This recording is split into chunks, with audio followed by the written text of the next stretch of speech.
اور دین و دھرم کا اختلاف، ان تمام چیزوں سے اوپر اٹھ کر کے انسانیت کی بنیاد پر ہم سب کو کھڑا ہونا پڑے گا، تب جا کر کے ہم کسی سماج کو آگے بڑھا سکتے ہیں، کسی معاشرے کو، کسی سوسائٹی کو آگے لے جا سکتے ہیں۔ یاد رکھیے سوسائٹی میں، سماج میں، معاشرے میں بہت طرح سے کام کیے جاتے ہیں اور وہ کام انسانیت کی بنیاد پر ہوتا ہے، اور انسانیت کی بنیاد پر جو کام ہوتا ہے اس میں کوئی اختلاف کسی کا نہیں ہوتا ہے۔ ظاہر ہے کسی کو پانی پلا دینا، کسی کو راستہ دکھلا دینا، راستے سے تکلیف دہ چیزوں کا ہٹا دینا، یہ وہ چیزیں ہیں جس میں کسی کا اختلاف نہیں ہے، ظاہر ہے کسی کا اختلاف نہیں ہے۔ اور یہ جو اختلاف ہمارے اسٹیٹ کے ذریعے سے، علماء برادری کے ذریعے سے اور ہمارے اہل علم طبقہ کے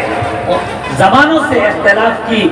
لچھیدار تقریریں جو ہوتی ہے وہ صرف اسٹیج تک محدود ہے، ورنہ مجھے کوئی یہ بتائے کہ کسی آبادی میں کسی دیوبندی مکتب فکر کے دکان پہ یہ بورڈ لکھا ہو کہ اس دکان سے بریلوی مکتب فکر کے کسی بھی فرد کو سودا نہیں ملے گا، آج تک کبھی دیکھا کسی نے؟ کسی بریلوی مکتب فکر کے کسی پرچون کی دکان پر یہ لکھا ہو کہ دیوبندی مسلک کے لوگوں اور ان کے گھر سے آنے والے بچوں کو یہاں سے سودا سلف نہیں ملے گا، کبھی نہیں دیکھا۔ کسی کپڑے کی دکان پر، کسی ہمارے ہندو بھائی کے کپڑے کی دکان پر یہ لکھا ہوا نہیں ملتا ہے کہ مسلم قوم اور مسلم جماعت اور مسلم یونائٹی سے اگر کوئی آئے گا تو وہاں سے ہم یہاں سامان نہیں دے سکتے۔ پتہ یہ چلا کہ یہ جو اختلاف ہے وہ اسٹیج تک ہے، یہ جو اختلاف ہے وہ جامعات تک ہے، یہ جو اختلافات ہے یہ مدارس تک ہے، یہ اختلافات کتابوں تک ہے، اور وہ بدترین انسان ہے جو اختلافات کو اسٹیج کے باہر جا کر کے سماج کے اندر میں اس کو ہوا دے کر کے سماج کو دو حصوں میں بانٹنے کی کوشش کرتا ہے۔ مجھے بتاؤ میرے بزرگوں کہ کبھی آپ نے دیکھا ہے کہ جب کسی زرینہ اور کسی بیگم کا ریپ ہوتا ہے، اس کے ساتھ اذیت ہوتی ہے، اس کو جب کہیں پریشان کیا جاتا ہے، کیا اس کا کوئی مسلک پوچھا جاتا ہے؟ ابھی کٹیہار کے اندر ایک معصومہ کے ساتھ ظلم ہوا، آپ میں سے کوئی بتا سکتا ہے کہ اس کا مسلک کیا تھا، اس کا مذہب کیا تھا، وہ کون سے مسلک کو قبول کرنے والی تھی اور دھرم کو قبول کرنے والی تھی؟ نہیں، انسانیت کی بنیاد پر ہم سب ایک ہو کر کے اس کے خلاف آواز بلند کرنے کے لیے تیار ہیں کہ ماہ نور ظاہر سے کسی ماں کے پیٹ سے پیدا ہونے والی وہ بچی تھی جس کی عزت و آبرو نیلام کر دی گئی۔ میرے بزرگوں وہاں یہ نہیں پوچھا جاتا کہ تم بریلوی ہو یا تم دیوبندی ہو، وہاں یہ نہیں پوچھا جاتا۔ ہزاروں ہزار واقعات اس ہندوستان میں ہو جاتے ہیں، وہاں یہ نہیں پوچھا جاتا، بلکہ آج ظلم والا ظلم تو یہ ہے کہ چہرے دیکھ کر کے اور لباسوں کو دیکھ کر کے لوگ اب اندازہ بھی نہیں کر پاتے کہ یہ کون ہے، اور اس کے ساتھ ظلم ہو جاتا ہے، اذیتیں دی جاتی ہے، تکلیفیں پہنچائی جاتی ہے۔ میرے بزرگوں آج کا یہ اصلاح ملت کانفرنس پورے علاقے سے آئے ہوئے مسلمانوں کو، ایمان والوں کو، جس کا کلمہ ایک ہے، جس کا قرآن ایک ہے، جس کا رسول ایک ہے، جس کا نبی ایک ہے، جس کا دین اور دھرم ایک ہے، اس کو یہ پیغام دیتا ہے۔ آج کا یہ اصلاح ملت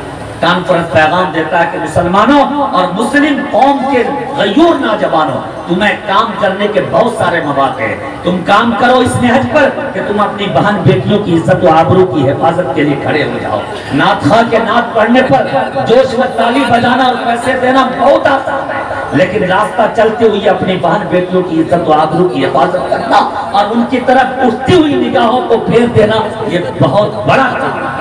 آج میرے بزرگوں بہت ضروری ہے کہ وہ جو ارتداد کی ہوائیں چلی ہوئی ہے، اور یہ ارتداد کی ہوائیں ہمارے گھر کی چوکھٹ تک پہنچ چکی ہے، ہمارے گھر کے چار دیواری کے اندر ہمارے گھر میں پلنے والی بہن بیٹیاں، ظاہر ہے ان کے بارے میں ہم سب خوش گمانی میں مبتلا ہیں کہ الحمدللہ ہم مسلمان ہیں، ایمان والے ہیں، کلمہ پڑھنے والے ہیں، ہمارے گھر میں چلہ 4 مہینہ لگانے والے، ہمارے گھر میں حاجی صاحب ہیں، مولانا صاحب ہیں، امام صاحب ہیں، لیکن میرے بھائیوں بتاؤ تو صحیح، ہمارے گھر کی بہنیں، ہمارے گھر کی بیٹیاں جو 12 سال 15 سال کی ہے، اسکولوں کی زینت بڑھ رہی ہے، کالج جا رہی ہے اور ٹیوشن سینٹر جا رہی ہے، ہم میں سے کوئی بتائے کھڑا ہو کر کے ان کی عزت و آبرو محفوظ ہے؟ کیا ان کی طرف وہ شیطانوں کی اٹھتی ہوئی نگاہیں کیا ہم کو اور آپ کو جھنجھوڑنے کے لیے آمادہ نہیں کرتا؟ ہمارا وہ نوجوان جو اپنا وقت، اپنا قیمتی وقت موبائلوں میں گوا رہا، اپنا قیمتی وقت تاش میں اور جوئے میں اور راتوں کو گشت کرنے میں اپنے وقت کو گوا رہا ہے، یہ نوجوان اسی لیے پیدا ہوا تھا یہ نوجوان اسی لیے اللہ پاک نے اسی لیے اس کو ایمان کی دولت سے مالا مال کیا کہ نوجوان اپنی پوری زندگی اسی طرح گوا دے اور اپنے گھر کی باہر بیٹیوں کی عزت کی حفاظت نہ کر سکے۔ ہمارے بڑے علماء کا یہ کہنا ہے کہ اے مسلمانوں،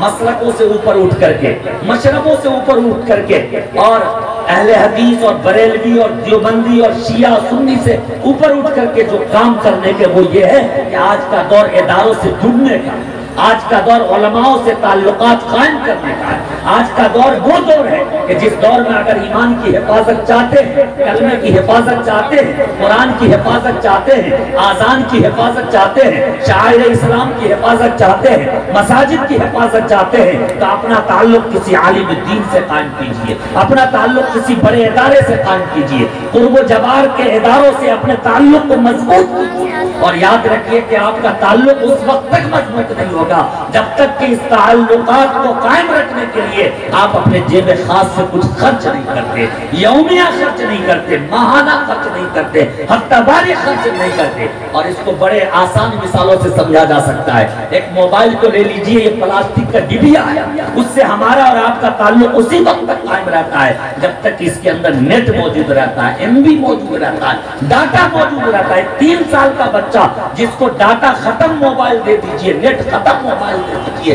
1.5 ایم بی کا جو ڈاٹا ملتا ہے روزانہ کا وہ ختم ہو گیا ہو 12 بجے، اور 12 بجے کے بعد کوئی ماں کا لال ہے جو اس 3 سال کے بچے کے ہاتھ میں موبائل دے دے اور بچہ خاموشی سے بیٹھ جائے؟ نہیں بیٹھے، وہ چھیڑ چھاڑ کرے گا، یوٹیوب نہیں چلے گا، فیس بک نہیں چلے گا، اس پر وہ پھینکے گا، رونا شروع کر دے گا۔ بچہ تو بچہ ہے، بچے کے چچا کا حال یہ ہوتا ہے، اس کا جی نہیں لگتا، اس کا من نہیں لگتا، اس کی طبیعت نہیں لگتی۔ پتہ یہ چلا کہ جب تک اس کے اندر پیسہ ہے تب تک آپ کا تعلق قائم ہے، جب تک اس کے اندر ڈاٹا ہے تب تک آپ کا تعلق قائم ہے۔ اے مسلمانوں، آپ کیا چاہتے ہو کہ ایک مسجد سے آپ کا تعلق صرف اس بنیاد پر قائم رہے گا کہ آپ نے مسجد کی بنیاد ڈال دی، اس بنیاد پر قائم رہے گا کہ بنیاد کے موقع سے آپ نے 100 کے اور 200 کے اور 1000 کے نوٹ دے دیے، اس بنیاد پر آپ کا تعلق قائم رہے گا کہ آپ نے سالانہ اور فصل آگنی کے موقع سے اپنے قرب و جوار کے مدرسوں کی امداد کر دی۔ نہیں، یہ غلط ہے، یہ فریب اور یہ دھوکہ ہے۔ آج کے دور میں ایمان کی حفاظت، آج کے دور میں عزت و آبرو کی حفاظت، آج کے دور میں قرآن کی حفاظت اور مسجد اور شعائر اللہ کی حفاظت کے لیے ضروری ہے کہ ہر مسلمان، چاہے وہ جس طبقے کا ہو، غریب طبقے کا ہو، امیر طبقے کا ہو، چاہے شہر کا رہنے والا ہو، دیہات کا رہنے والا ہو، اپنے اوپر لازم کرے۔ جس طرح روزانہ 3 وقت وہ کھاتا ہے، جس طرح وہ روزانہ کپڑے بدلتا ہے، جس طرح وہ روزانہ پانی کے گھونٹ پی کر کے اپنی زندگی کے وجود کو باقی رکھنے کے لیے جد و جہد کرتا ہے۔ خدا پاک کی قسم مسلمانوں، اگر ایمان کے وجود کو باقی رکھنا چاہتے، سماج کے اندر ایمان کی کشش اور ایمان کے رمق کو باقی رکھنا چاہتے ہو تو ضروری ہے کہ اپنے جیب خاص سے روزانہ، ہفتہ واری اور ماہانہ اپنے مسجدوں سے دے کر کے اپنے تعلق کو قائم رکھو۔ جس طرح آپ کا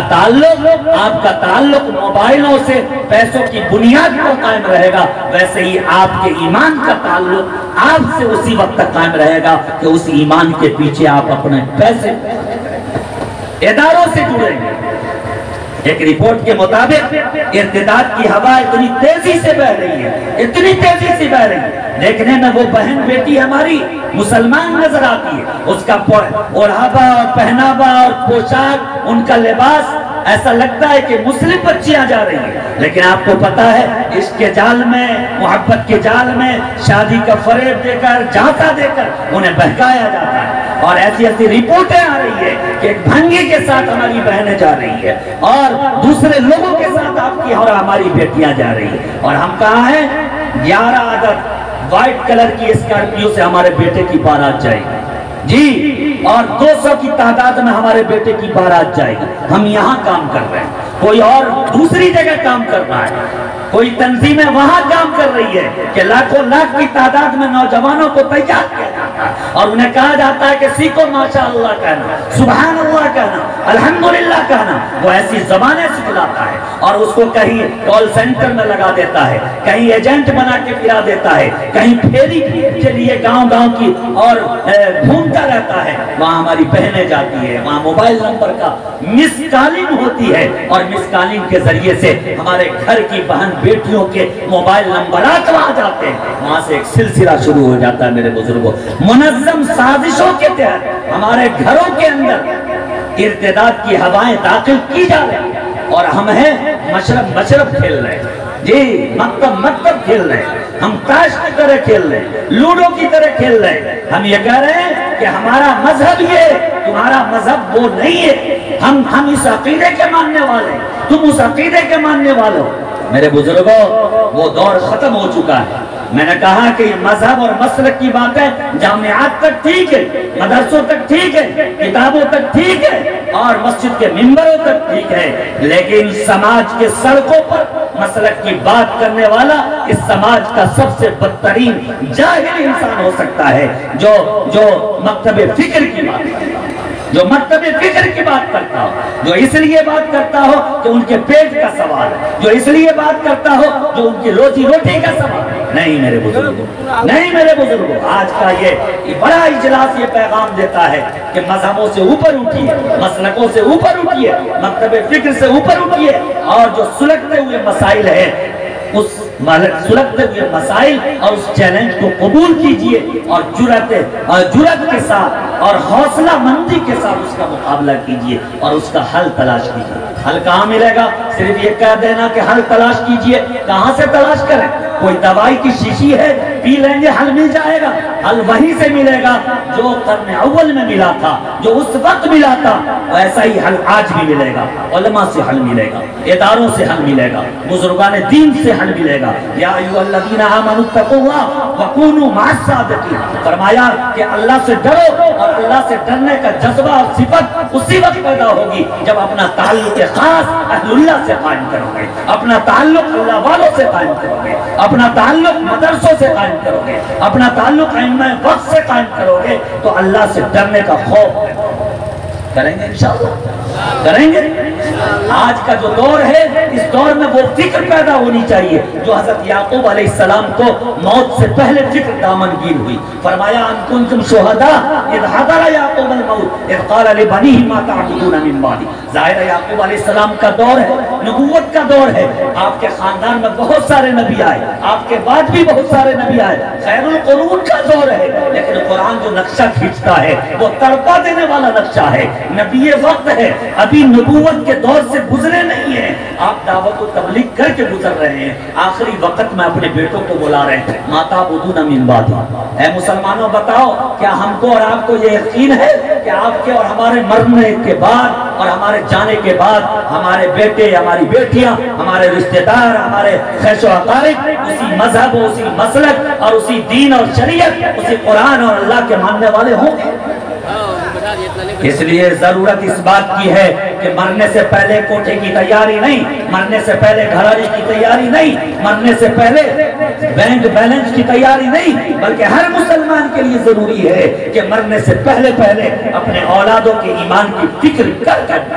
اور مرنے سے پہلے اپنے اولاد کو اس لائق بنا دے کہ موت کے بعد جب آپ کا جنازہ رکھا ہو اور میت رکھی ہو تو آپ کے میت کے پیچھے آپ کا بیٹا بھی دعائے جنازہ پڑھ کر کے دعائے مغفرت کرنے کے لائق ہے۔ آج صورتحال یہ ہے کہ باپ کے مرنے کے بعد اس جنازے کو 2 دن تک اس لیے روک لیا جاتا ہے کہ ایک جاہل بیٹا پنجاب سے آتا ہے، دوڑتا دھوپتا آتا ہے اور دوسرے کی دیکھا دیکھی نیت باندھ کے کھڑا ہو جاتا ہے۔ جس باپ کو مرنے کے بعد میں روحانی تکلیف دی جاتی ہے اس بنیاد پر کہ شاید باپ کے دعا میں اس کا حصہ مل جائے بیٹے کی دعا میں، لیکن بیٹا وہ ہے جسے دعائے جنازہ یاد۔ یہ صورتحال ہے سماج،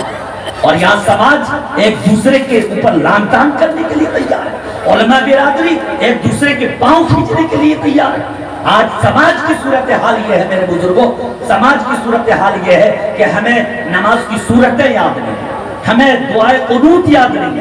ہمیں وتر کی نماز پڑھنے کا سلیقہ نہیں آتا ہے۔ باتیں بہت کرنا بہت آسان ہے، لیکن یاد رکھیے آج ہمارے سماج میں اگر کسی کا جنازہ ہو جائے اس کے غسل دینے کے لیے جو صورتحال بنتی ہے، ہر سماج کا یہ مسئلہ ہے کہ نہیں ہے؟ اگر وہ 1-2 چند افراد اگر انکار کر دے، مجھے نہیں لگتا کہ کوئی غسل دینے کے لیے تیار ہو جائے۔ اور اگر غسل کوئی دے بھی دے تو کفن بنانے کے لیے کوئی تیار نہیں ہوگا۔ کیا کسی کتاب میں لکھا ہے کہ جو محلے کا امام ہے وہی کفن تیار کرے گا، جو محلے کا امام ہے وہی غسل دے گا؟ علماء برادری بھی اس سے پیچھے ہے، حفاظ کرام بھی اس سے پیچھے ہے۔ یہ وہ سلگتے ہوئے مسائل ہیں کہ آپ کے سماج کے اندر آپ کے سماج کو کھوکھلا کر رہا ہے۔ ہم بڑی بڑی مسجدیں بنا لیں، بڑے ادارے بنا لیں، لیکن اس اداروں کو ابھی مفتی امداد اللہ صاحب دامت برکاتہ نے فرمایا ظاہری تعمیر سے کام نہیں چلے گا، باطنی تعمیر ضروری ہے۔ انما یعمر مساجد اللہ من آمن باللہ والیوم الآخر۔ ایمان کی علامت بتلائی گئی ہے کہ اس کی ظاہری اور باطنی ہر طرح سے تعمیر کی فکر کریں، مسجد بنائیں، اللہ مبارک کرے۔ محلے وقوع کے اعتبار سے بہت ہی اور جن لوگوں نے کوشش کی ہے ایک موقوفہ زمین کو حاصل کر کے اس پر اللہ کے اس مقدس گھر کی تعمیر کا جو فیصلہ لیا ہے، اللہ پاک اس پوری آبادی کے لیے اس مسجد کو مسلمانوں کے شاعر کے طور پر اللہ تعالیٰ اس کو قائم و دائم رکھے۔ وآخر دعوانا ان الحمدللہ رب العالمین۔